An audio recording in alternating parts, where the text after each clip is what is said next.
welcome to Pulling.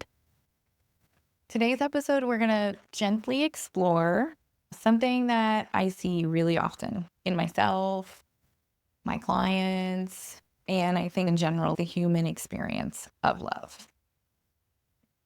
So, what this experience is, it's this deep desire that we have to control what we're afraid to lose, right? When we're early on in dating, seeking someone, or even when we've been in a relationship for a few years, we really want to hold on to this. And so we do some things that I think are counterproductive. So this is for the early stages of dating when your heart wants to open, but your mind gets in the way. Or even further down the road, you've been with someone. I think sometimes things are going so well, we start to sabotage by trying to plan, predict, and control the trajectory of the relationship. When we try to define the relationship too early, predict what's going to happen, and protect the relationship in unhealthy ways, we often find ourselves without a relationship. So I want to really look at why we do this and how we can shift from grasping on and holding on with all our might to a relationship, trying to control it, and move into a more grounded, mindful approach to relationship. I want to start by saying we as humans desperately want connection, and we thrive with connection. We thrive in relationship, and we want to find someone who we can have a healthy relationship with, great sex with, and ideally amazing friendship with. And so it's very natural for us to want to find that and hold on to it. In the past, we've all had heartbreak and loss. What I'm describing and these things that we do are extremely normal. I'm not describing someone who's being crazy or who is overreacting or really needy. These are normal behaviors in the dating world for everyone. So let's get started. So we're going to speak directly about the parts of us that hold on when love feels uncertain or there's a bump when we get to know someone and we see tons of potential in them and like, oh, finally, maybe this is my person. We tend to do that early. If we're really looking for a lifelong partner, we tend to fantasize and find something in people before we've really gotten to know them. The mind wants to skip ahead to certainty and lock it in, right? And the reason why, we want that connection, we want that security, we want that feeling of safety and being loved, and love is wonderful. When I first finished my divorce and I was out in the dating world, I met my partner now in a dating app really early on before I'd had much experience. We didn't date after that time. We were just texting, and eventually we did. But he said something to me that really woke me up because I hadn't been in the dating world or a new relationship for over 20 years. We were talking about his past relationships and how grateful he was for his past loves. I thought, okay, that's interesting. He's not bitter. He's not talking poorly about them. He's just telling me how grateful he was that these four other women in his life had loved him so much, and he had the opportunity to be in love with them. And I was taken aback. I was like, okay. But they didn't work out?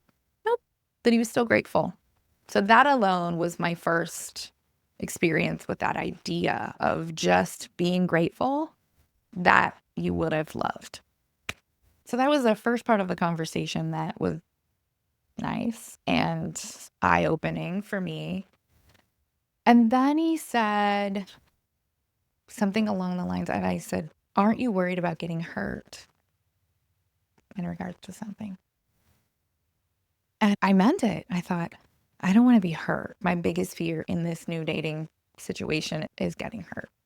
And he said, oh, you're going to get hurt.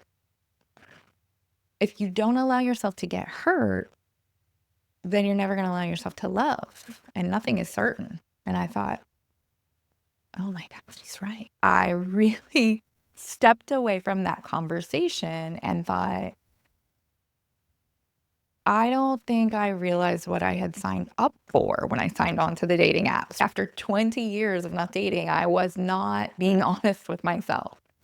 By signing up and starting to meet people, I was signing up to get hurt one way or another, right? So I really reflected on that and I thought to myself, I'm ready. What if I get hurt? What's the worst case scenario and how will I handle it? At that point, I had done so much work on myself and my mindfulness meditation practice was solid. And I really genuinely love myself. And I had the realization that even if I meet someone and I fall in love with them and it hurts because it ends, I'm okay because I really love myself. I've got me.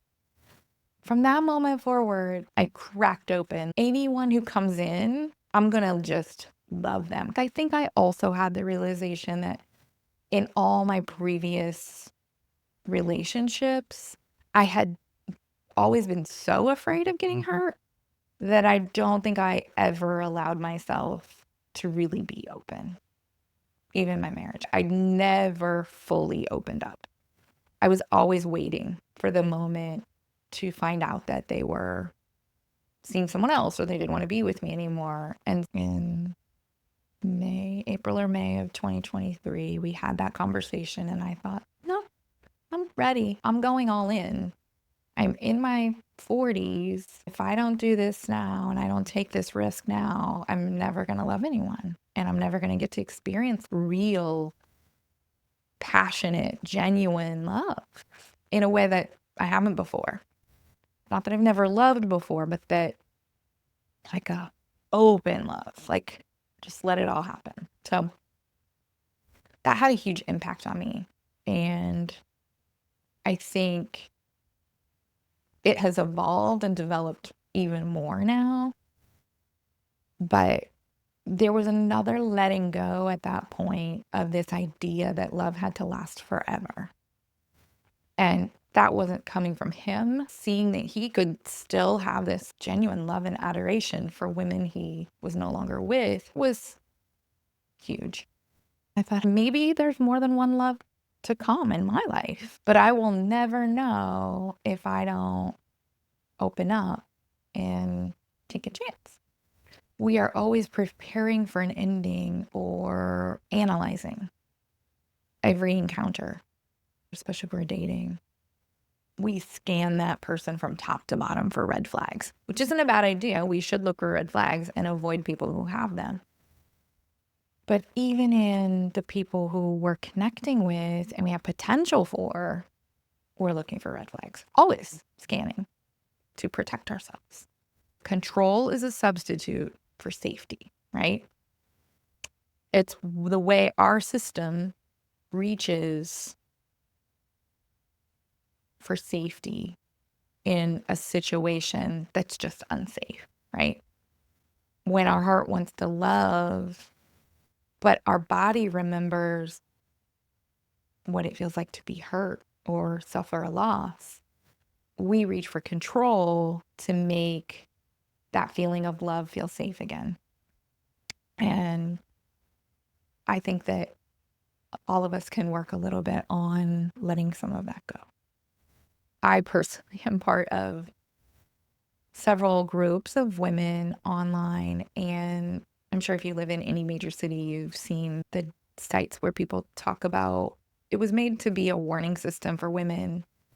So if someone goes on a date with someone and they have a really bad experience, they can post enough information on the site to warn others. And I think that's phenomenal and I love it.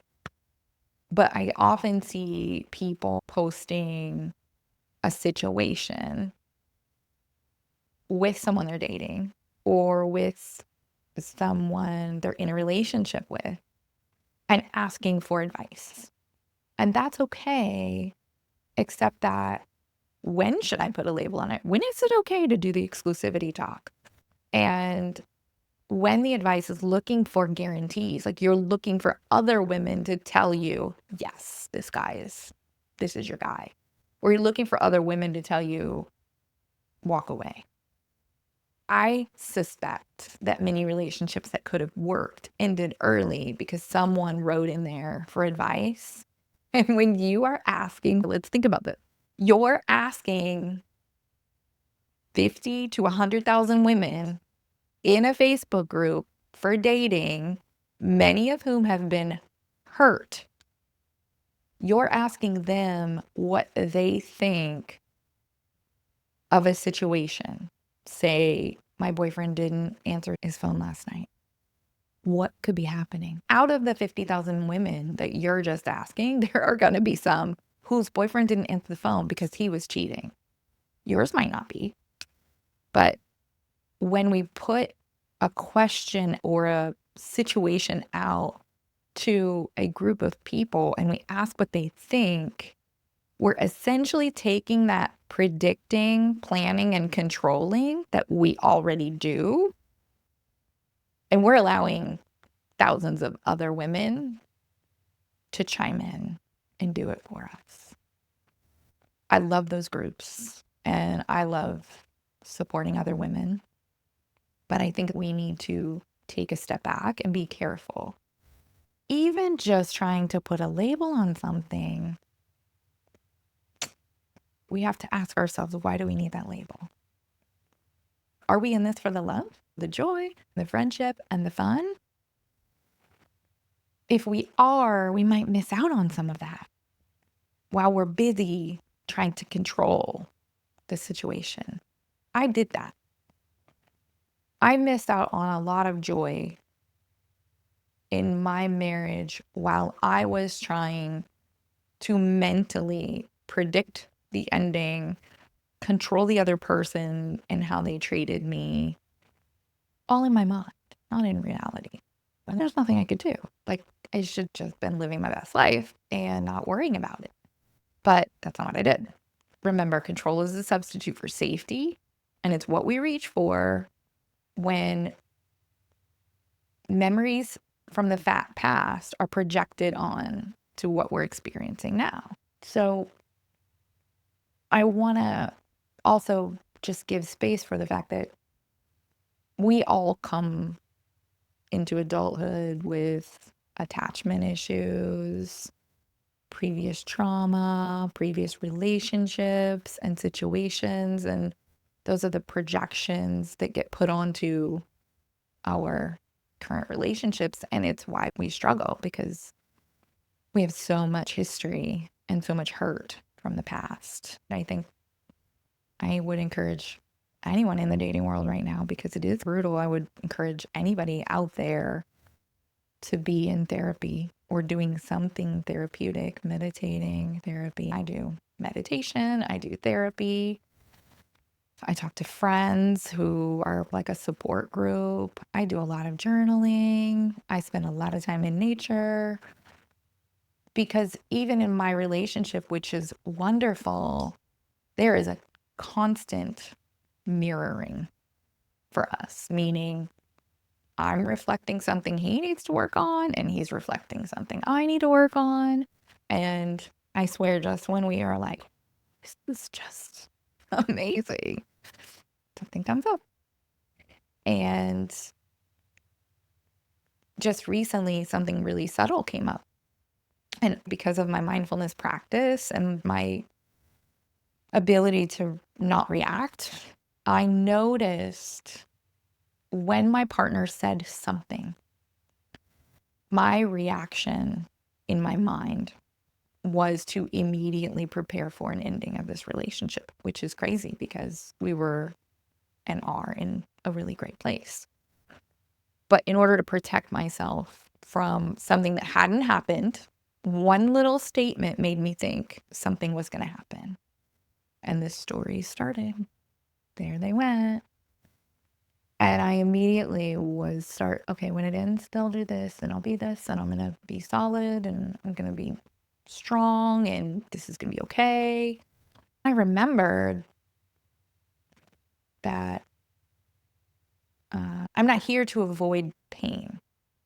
I'm not here in this relationship. I haven't opened my heart up and loved this person so that I could abandon that love in order to avoid pain of something that hasn't actually happened. It's really about how deeply you long to love from a place that feels whole, coherent, and safe, and how safe you feel in your body. That's what you need to focus on. If I hadn't developed this ability to take a pause before I react and really respond, especially in my relationship, I may have reacted in a way that took that idea, oh, I need to prepare for the ending, and I may have said or done something to him that triggered a similar reaction. I really wonder how many relationships have ended just because someone was trying to control, someone wanted to predict what was going to happen, and they created a new issue with all of that. I said before, we all have some kind of attachment issue. Very few people seem to be securely attached out in the dating world. We have a lot of people who have an avoidant attachment style, a lot of people with an anxious attachment style. I was anxious. My partner was avoidant. We've worked through that. We've studied it. We've worked on boundaries. It's taken an enormous amount of work to get secure where we are now. We look at it as a spectrum. I'm secure, but sometimes I still get anxious. And he's secure, but sometimes he still gets avoidant. We just understand what that means for one another and what the other person needs because of that attachment style. There is a difference between love and attachment. A lot of people fear endings, not because it's the end, but because the story is that something went wrong, or we don't know if we'll ever find something again. Sometimes we need for something to end, and we all will feel better if it ends, and we'll clear space for something better if it ends. But we're so afraid that something went wrong. We're so afraid of what's on the other side. We should, if possible, shift the way we think about relationships to that they are a connection that's sacred and that fills us up with love, but that they are not a permanent contract. I'm not talking about marriage. We cannot control another person. We cannot control or predict the future. And people fall in and out of love all the time. But we all want to be in love. So if we stop looking at it like a permanent contract, like if you love me, you are stuck with me forever. It's not appealing at all. How about love me fully right now?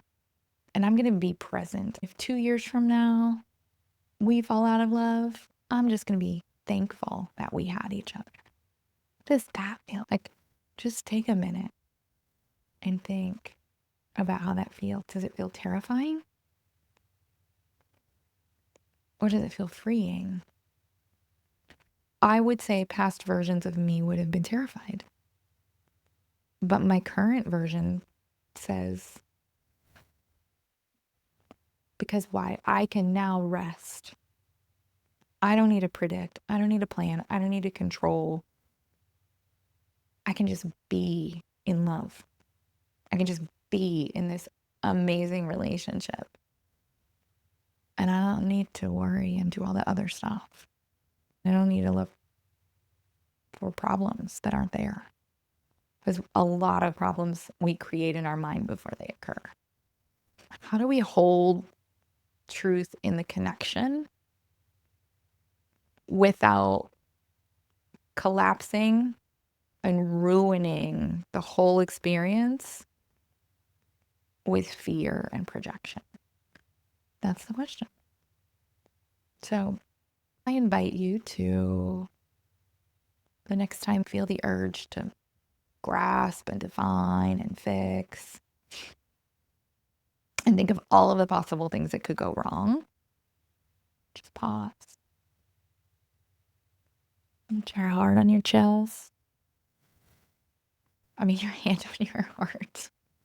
Your hand on your heart. Breathe and ask yourself, What would love do if I trusted it? Does love trust itself? Would love need to know the outcome? Or would it just be? And how does that feel? I want to point out, like, we are not broken for doing the things that we do and for wanting to feel safe. But the safety that we're seeking, it's not promise. It's not in the promise, right? Anyone can promise us anything. And anyone can change. Any situation can change. The safety is in our own clarity, in our own coherence and wholeness. It's in our ability to stay with ourselves. And no matter what unfolds, knowing we've got our own back and we can trust ourselves and we love ourselves. That's where the safety is. The love is inside of us, and the other person is reflecting what love we offer them back to us. So we have to love ourselves and hold it dear in order to receive it back. So as we close, I want to leave you with a few things. You are allowed to love without guarantees. You are allowed to let something be beautiful, even if it doesn't become permanent. Trust your nervous system and its wisdom. It's there to guide you. It's in your body. Trust your intuition and keep coming home to yourself and to the truth. Keep asking yourself what is really happening in real time and stay present. You're the source of love. You are the love that you're seeking. I hope that resonates and feels peaceful and helpful. Thank you for being here and for listening, holding space, bringing your heart into the pulling threads world for today, and for walking your path with integrity, tenderness, openness, to think in a new way and explore other options that are outside of the box, right? I'm just trying to unweave old patterns that are no longer serving us so that we can build new, stronger ties and connections. Thank you.